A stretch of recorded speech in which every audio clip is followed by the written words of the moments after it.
You are listening to I Am Refocused Radio with your host, Shamaya Reed. This show is designed to inspire you to live your purpose and regain your focus. And now, here's your host, Shamaya Reed.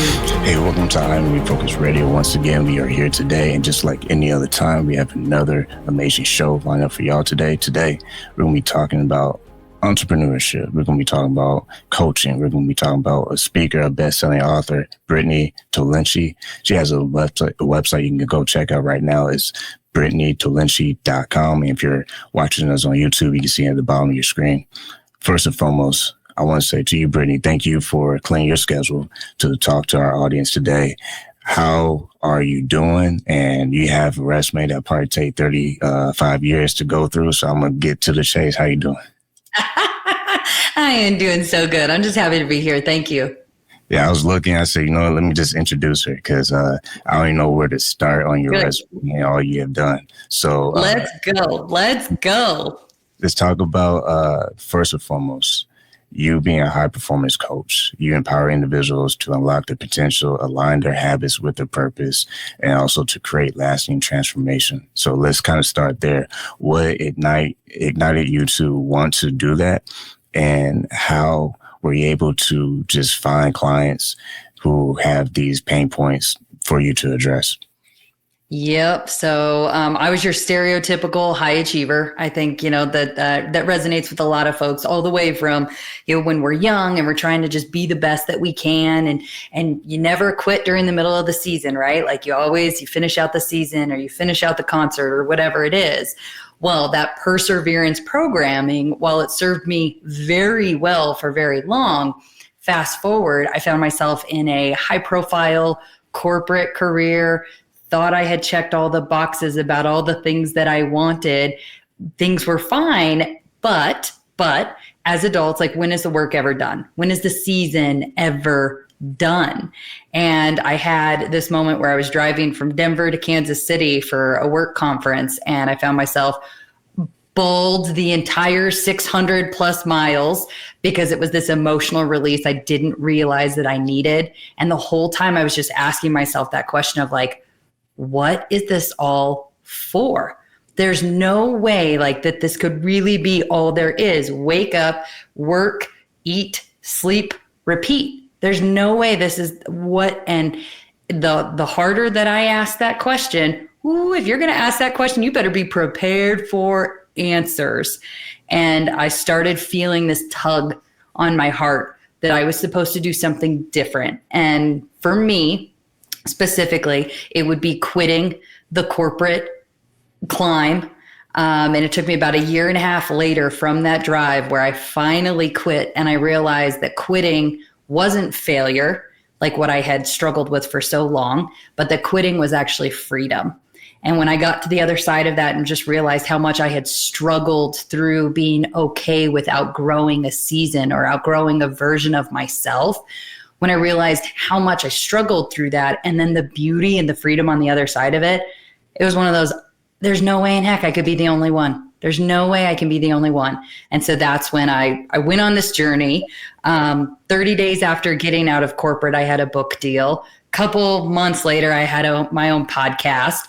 Last November, became a best-selling author. And then now it's like, okay, I've got to teach other people how to do this. So one thing led to another. Now I've got all these frameworks, and now I get to change other people's lives by helping them pursue that more, right? Shmaya, like, you know what that's like. Like when you're sitting there and you're just like, there's got to be something more, right?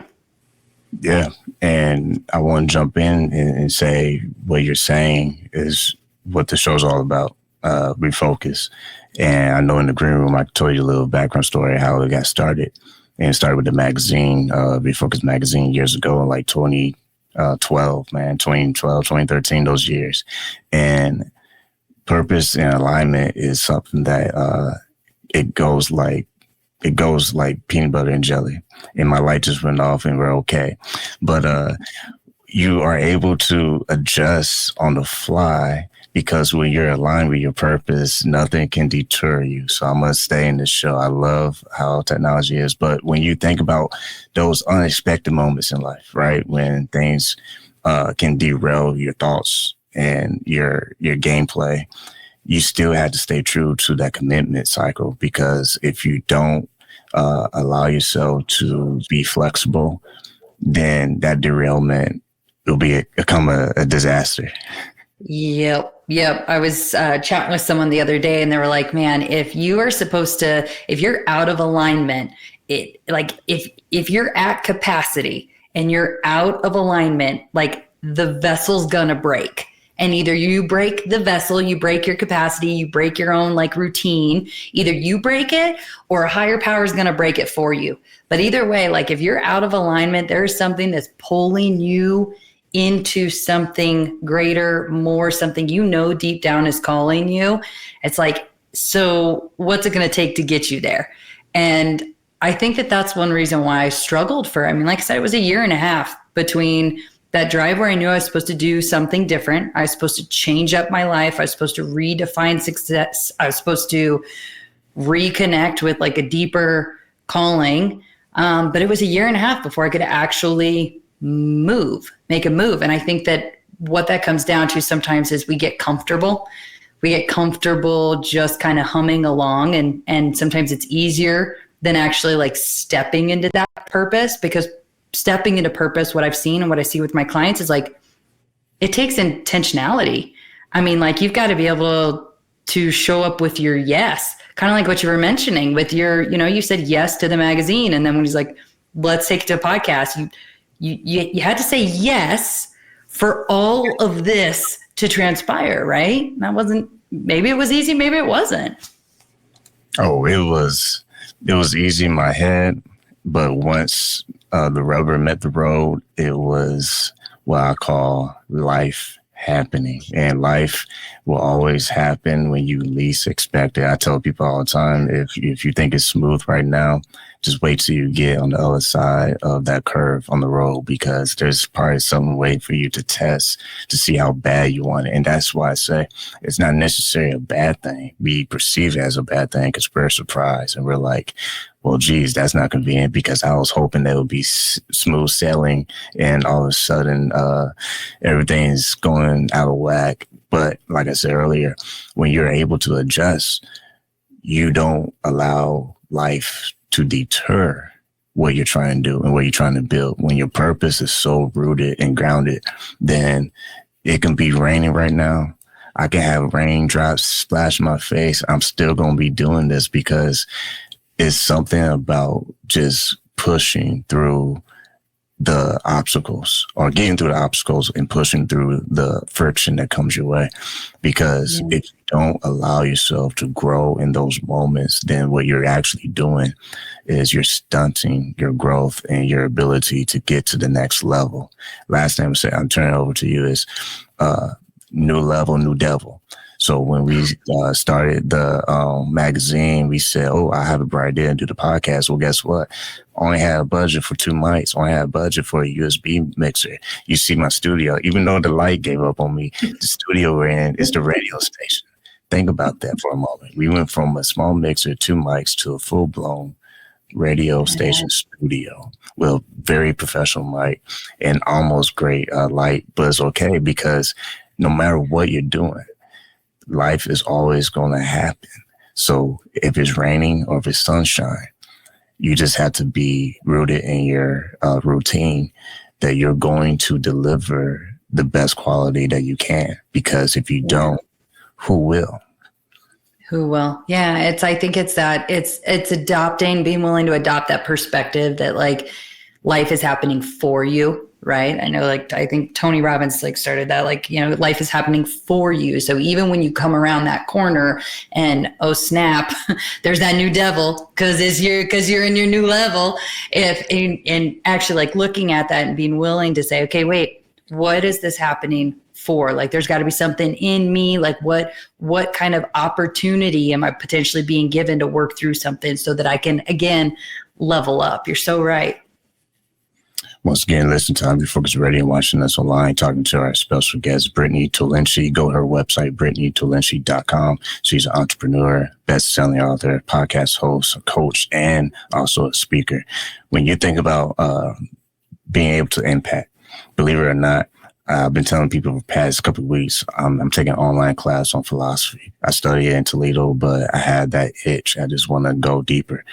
When you understand that there's always opportunity to learn as a personal, daily life routine or just a professional CEO, that is something that money is no option, because if you have the opportunity to just engage in learning, it's really going to set you up for those other problem solving skills that will come in the future. You personally, how have you been able to take not just, the life scary moments, but also the opportunity to invest in yourself, so that way you actually see that you can get to a much higher level than you currently were without the opportunity to learn?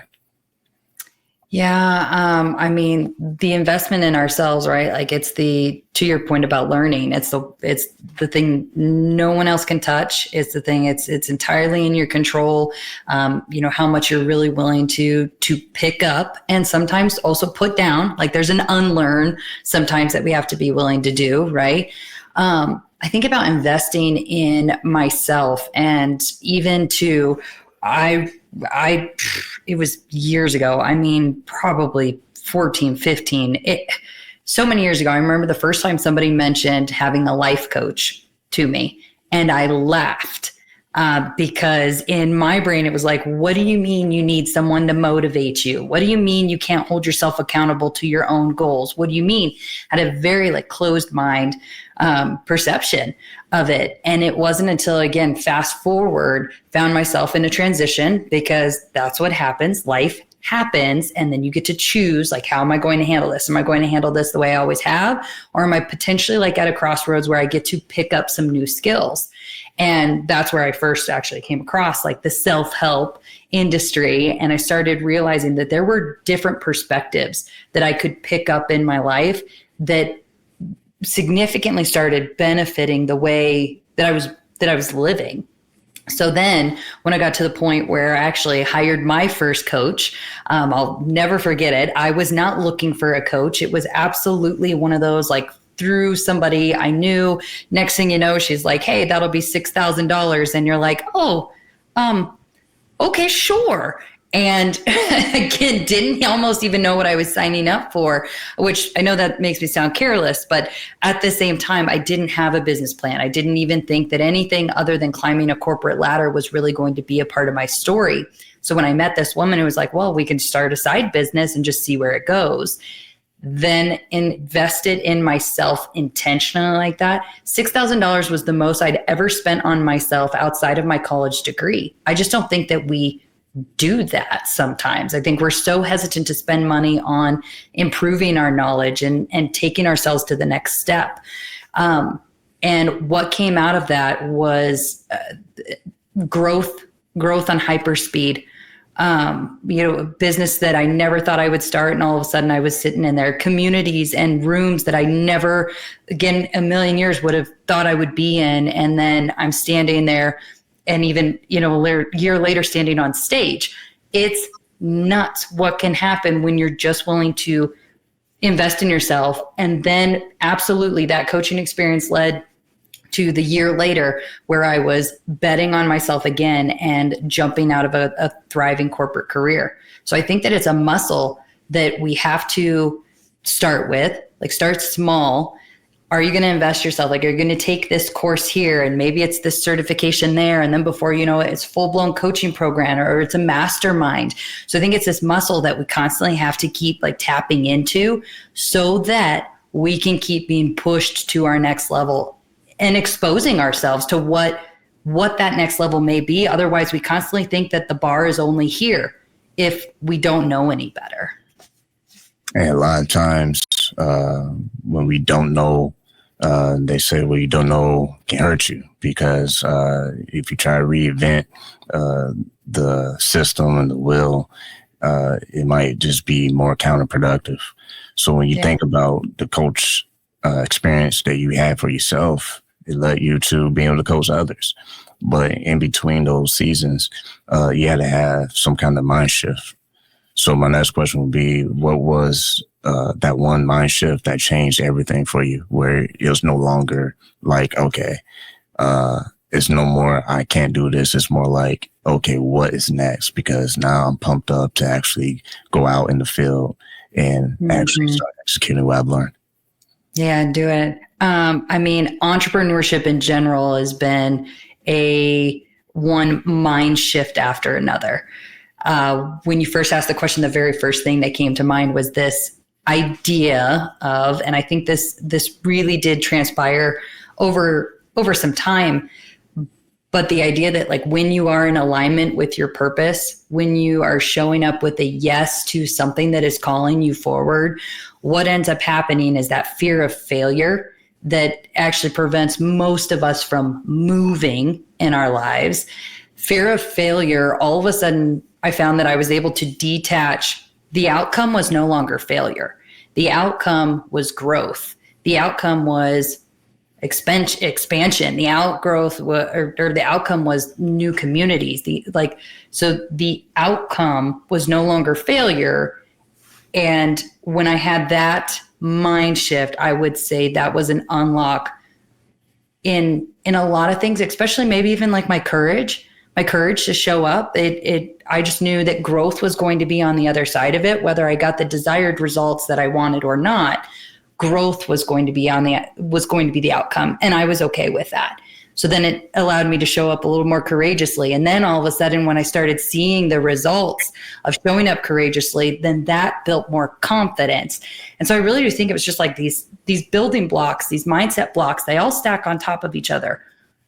Also, they can stack against, like they can stack up or they can stack down. And I think that if we get stuck with like, oh, failure or not good enough or all of the other kind of those lies that we tell ourselves, like the weight of that will bury us as much as being able to stack growth and courage and confidence builds us up. It goes both ways for sure. You mentioned earlier about a North Star. And when it comes to balancing career, family, and business and all one package, was some of the things that you believe motherhood helped you shape your framework, your overall view on life, and how it impacted your mission? I think like the canned response that kind of came up for me was like, oh, well, you live for your kids and like, oh, I want to show them what's possible. And while all of those are totally true, at the end of the day, I'm not doing any of this like because of motherhood, or like I'm sure that it does impact it in some way to where obviously I want to be the best version of myself for my kids, for my family, but I want to be the best version of myself for not just myself, but for anybody who I can serve. And I believe that wholeheartedly. I believe that by showing up with my yes, I believe by putting out my own podcast episodes. I get asked all the time, like, hey, why do you like, what's your favorite thing about podcasting? My favorite thing about podcasting is that it has just become such a unique, authentic, raw space for growth.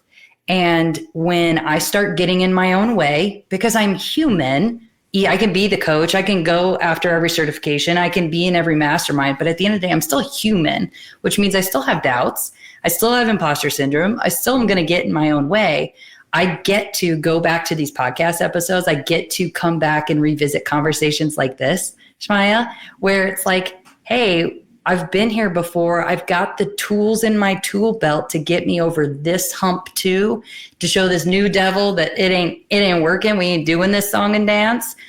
And that's so powerful. So like all of this, I think all of this is so that I want to tap into that highest potential, because I know that it's meant to impact and serve. And I think in some respect, we're all here for that. I don't think we're here just for ourselves or just for our immediate family members. Like, I think that we're here to set examples and to create opportunity and to create possibility for each other. Once again, listening on Refocused Radio and watching us online, talking to our special guest today, Brittney Tollinchi. Go to her website, BrittneyTollinchi.com. She's an entrepreneur, best-selling author, podcast host, coach, and impact speaker.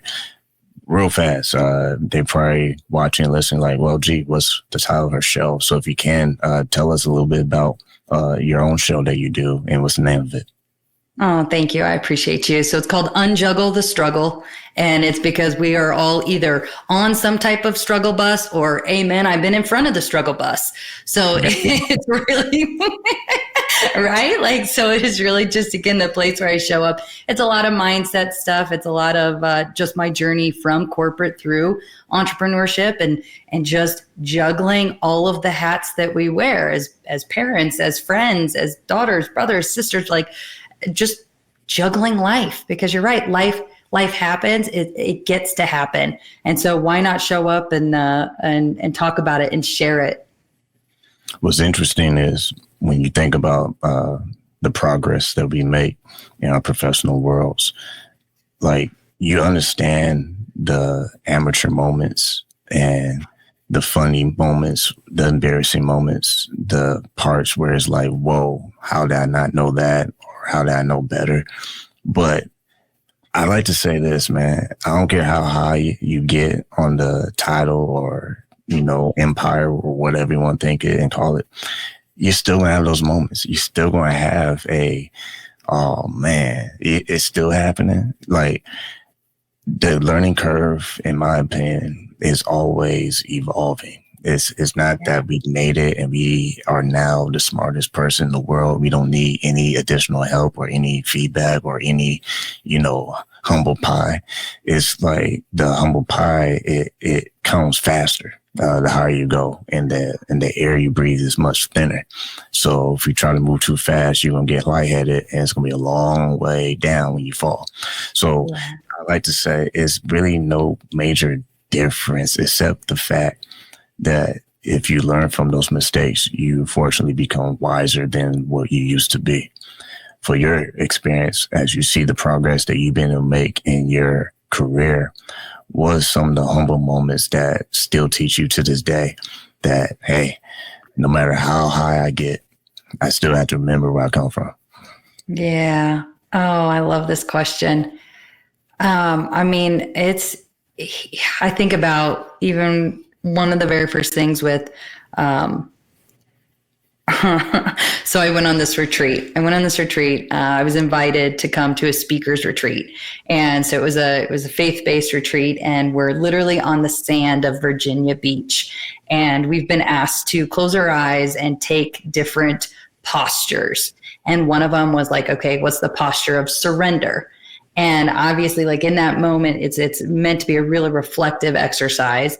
And I fall to my hands and my knees with my forehead in the sand. And in a really beautiful way, the host brings us all together and then asks us all to take the posture that we took of surrender. And in this, it was a really intimate setting, so it was done really, really well and right.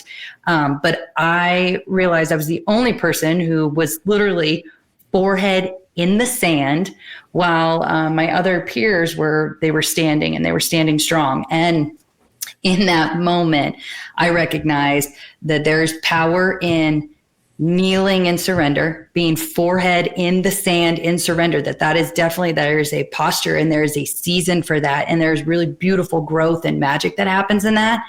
And that also, you have to learn how to walk and stand in surrender. And that's a totally different posture. And that requires a totally different mindset and where you're at. And I just think about that moment, how pivotal it was. I mean, it was just, I want to say it was October of last year, so not very long at all. And just what a humbling moment it was to know that I was exactly where I was supposed to be in the kneeling in my surrender. And then to see just a very short time frame go by to where then the message was very clear that I was now needing to walk in surrender. And that got to be a really beautiful transition too. So always learning, always growing, and it ain't going to stop. It ain't going to stop. And what I get from that is that you never really have time to dwell on what's happening that you don't agree with. You have to adjust and move on, because in the amateur world, where I used to be, something like a light going out in the middle of the interview, I would have freaked out and said, oh, I have to stop the interview and we have to readjust the lights and take 10, 15 more minutes. And it's a domino effect. And as you get wiser and older, you start to understand, instead of causing a negative domino effect, you stop the bleeding and you say, okay, we're going to just go on from this. We're going to laugh and just move on. We're not going to be too sensitive of what just happened, because I want to use that as an example, because when you're trying to build something like a platform, when you're trying to build your podcast show, I know there's a lot of people out there starting podcasts. I love it. But one thing I'm noticing is that some people, unless you're a household name celebrity, if you're like this small person like me in the barbershop in 2017, you don't have the luxury to find 300 people, 1,000 people. And what I would say to those who just getting started, it may not just be podcasts, be career or business, whatever. Yeah. Don't despise small beginnings, because small beginnings, the way I look at it is this: if they can't trust you with 1 penny, what makes you think they'll trust you with 1 billion? It only amplifies who you are. So you're trying to understand the character in this whole building process as you're growing with your platform. It only emphasizes who you are as you get bigger and as your platform gets bigger. Nothing changes except who you truly are. So if you are locked in with your mission, with who you're trying to serve, nothing is going to derail it, because you have to give permission to derail you. I'm not saying that you might get knocked down, but I am saying you don't allow it to change your whole focal point of what you're trying to accomplish. Yeah. And I mean, you're spot on. Like and there's something about walking and being in that purpose lane. Like when the platform grows, when you're not walking in purpose, those things, like how do you know? Sometimes you're like, well, how do I know if I'm doing what I'm supposed to be doing? Or how do I know if I'm being called? Or and it's like, okay, well, perfect example is like, if the light goes out, does that shake your whole world to the core? Or if like the light goes out, like you still know you're exactly where you're supposed to be, and that everything about it is for you. And how amazing is it that you get to learn and you get to grow and you get to, hey, what a cool test today. I got to do this. And those are very different postures, just like the kneeling or the walking and surrender, very different postures. Like what posture happens when stuff goes sideways, when life happens. Like that's how you know, that's how you can start taking some inventory. My last question for you is, a lot of times we can overthink life. And what I mean by that is we try to find the perfect equation to solve every problem. And in reality, it's more like we have to adjust how we approach life and how we have our outlook. What does that look like? Because if we're not careful, we get caught up in this busy bee nest that goes crazy. Because if you shake it hard enough, just find out what's going to happen. It ain't going to be great. But that's what life is like. If we try have so many different equations and try to make it so complicated, we lose the present time. Touch on that a little bit, because I'm sure as you being an entrepreneur, you had plenty moments where it's like, okay, I can really go crazy deep in on this, or I can get back to the basics. Yeah. Back to the basics. I mean, you nailed it. And it's just be. I think about that. That's something I remind myself constantly. It's just be. And it is that simple. Be. Just be. Be in the present. Be, be happy, be unhappy, just be. Like sometimes I think that we get so in our own heads about like, oh, I'm supposed to be feeling this way, or, oh, I'm supposed to, like, with me, I had checked all the boxes, and from the outside, everybody like would have thought that my life was perfect. And so, you're sitting there kind of in that guilt, and you're like, well, geez, I think I'm supposed to do this, or I think I'm supposed to do that. And it wasn't until I just got really comfortable just being, just being. And for me, that looked like, it started out journaling. It started out with gratitude. It started out with prayer. And the more that I allowed myself to just be, so a question I asked myself daily, sometimes multiple times a day, is like, where are you at? Just like, where are you at mentally, emotionally, physically? Like, where are you at? Because when you start answering the question, all of a sudden you kind of realize you're like, man, I'm still attached to last Tuesday when something didn't go right. And you're like, still? Or, oh my gosh, I've already fast forwarded to next month when we're supposed to be here doing this. And you're like, man, but if I'm already there, I'm going to miss out on the next month. And you're like, whoa. So it's just this constant like recentering of like, where am I at?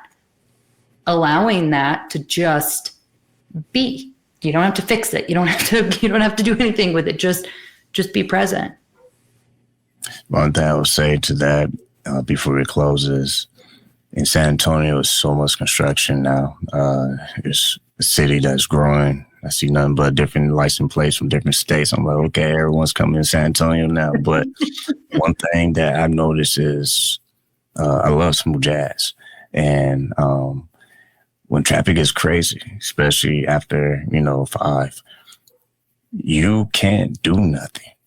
I mean, I've seen some crazy things. I've seen trucks drive on sidewalks to pass everybody. I've seen people driving ditches to get away. I'm just like, everything what you're saying, it's the same thing. Sometimes you can't do what is beyond your control. You can only change how you look at it and how you respond. Because if you try to force something that wasn't meant to be, you will cause more issues, more problems. And one thing I learned is that you lose the chance of creating memories. Because if you're not careful, they say if you spend 60 seconds unhappy, then all it takes is 1 second to change that. Yep. When you look at how we live in a world where we are always worried about the next person, we're always looking at this brand. Well, gee, if they can get these customers, why can't I? It's always a comparison game. Like, I have to outdo this person that I don't even know what they had to go through to be doing what they're doing.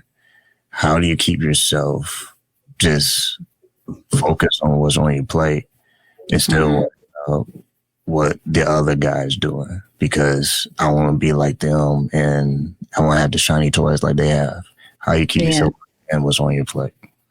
I love Jen Gottlieb. She's got a quote out there. It's like, don't compare your chapter 1 to somebody else's chapter 20, because that ain't never going to end the way you want it to.